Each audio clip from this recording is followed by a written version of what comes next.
আসসালামু আলাইকুম ওয়া রাহমাতুল্লাহি ওয়া বারাকাতুহু। দেশ এবং প্রবাসে যেখানে অবস্থান করতেছেন, আশা করি আলহামদুলিল্লাহ আল্লাহ পাকের অশেষ কৃপায় আপনারা সকলেই ভালো আছেন। আর ভালো থাকেন, সুখে শান্তিতে থাকেন, নিরাপদ স্থানে থাকেন, সেই কামনা করে আজকে আমার ভিডিও আমি আরম্ভ করতেছি। মহান আল্লাহ পাক রব্বুল আলামিন 18,000 মাখলুকাত সৃষ্টি করেছেন। এর মধ্যে মানুষ হলো সর্বসেরা মাখলুক। তো 18,000 মাখলুকাতের মধ্যে গাছপালা, তরুলতা, বিভিন্ন প্রজাতির গাছ আল্লাহ পাক রব্বুল আলামিন সৃষ্টি করেছেন। বিভিন্ন গাছ সৃষ্টি করেছেন, বিভিন্ন গাছের বিভিন্ন আলাদা আলাদা প্রত্যেকটা গাছের নাম রয়েছে। প্রত্যেকটা গাছের যেমন নাম রয়েছে, প্রত্যেকটা গাছের এবং গুণ গুণ এবং রয়েছে। যে বিভিন্ন গাছ বিভিন্ন নামে আমরা পরিচিত। আজকে আমি যে গাছটা নিয়ে আলোচনা করব, সেই গাছের নাম হলো বনমরিচ। বনমরিচ গাছ এমন একটা উদ্ভিদ গাছ, এটা ভেষজ অনেক গুণাগুণ রয়েছে এই গাছের মধ্যে। এই গাছ আপনারা যখন বর্ষা আসে, বর্ষার সময়ে গাছগুলি মরে যায়।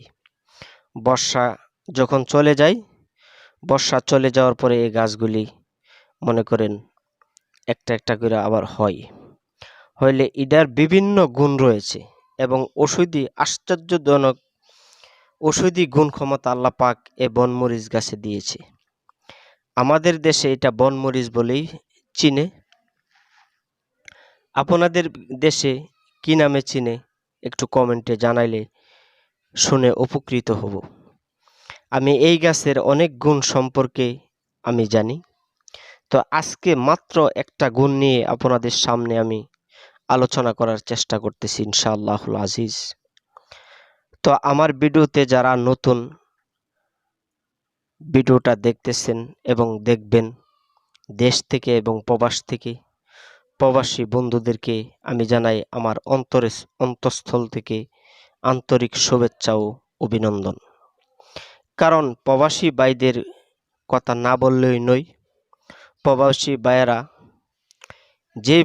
ভাইয়েরা মাথার ঘাম পাতায় ফেলে শরীরের রক্ত পানি করে বাংলাদেশের অর্থনৈতিক চাকাকে সচল রেখেছে, তাদের কথা না বললেই নয়। কারণ প্রবাসীরা এই বাংলাদেশকে অর্থনৈতিক চাকা ধরে রেখেছে এবং রেমিটেন্স পাঠাচ্ছে। তাই বলেই আমরা বাংলাদেশে সুখে শান্তিতে বসবাস করতে পারতেছি।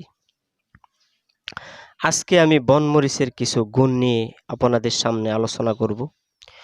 বনমরিচ যদি আপনারা হঠাৎ করে রাস্তাঘাটে চলতে ফিরতে উষ্টা খাইছেন, উষ্টা খাইলে নখ উল্টা যায় বা রক্ত আসে, বা হঠাৎ করে পিছল খেয়ে পড়ে গেছেন, পড়ে যাওয়ার পরে আপনার হাত পা ভেঙে গেছে, তো এ বনমরিচ বিভিন্ন কাজে আসে।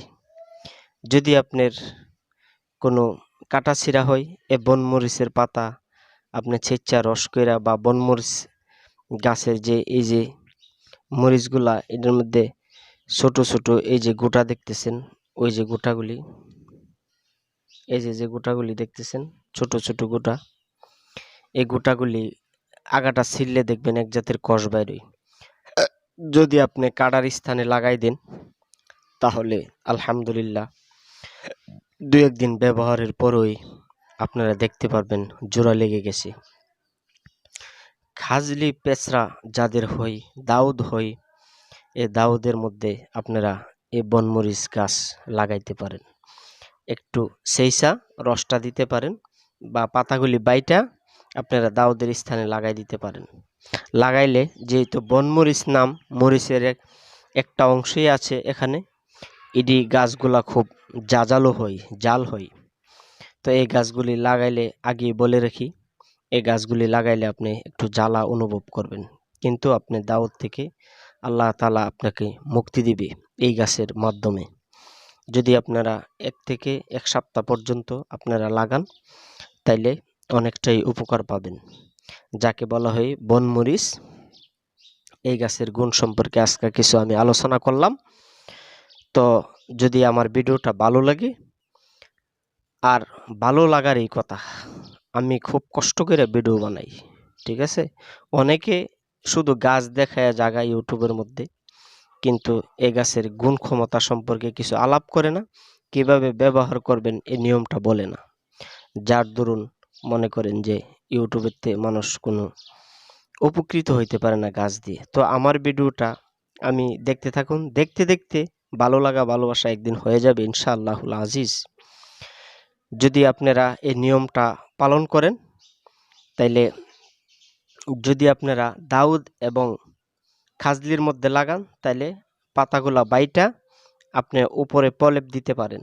দিলে 7 দিনের মধ্যে আল্লাহ তাআলা আপনার দাউদ এবং খাজলি পেঁচড়া থেকে আপনি মুক্তি পাবেন। এটি এমন একটা ভেষজ গুণাগুণ সম্পন্ন একটি গাছ। তো আজকে আমি যাবার আগে আমার চ্যানেলটিকে সাবস্ক্রাইব করার অনুরোধ রেখে আমি আজকের মতো এখানেই বিদায় নিচ্ছি।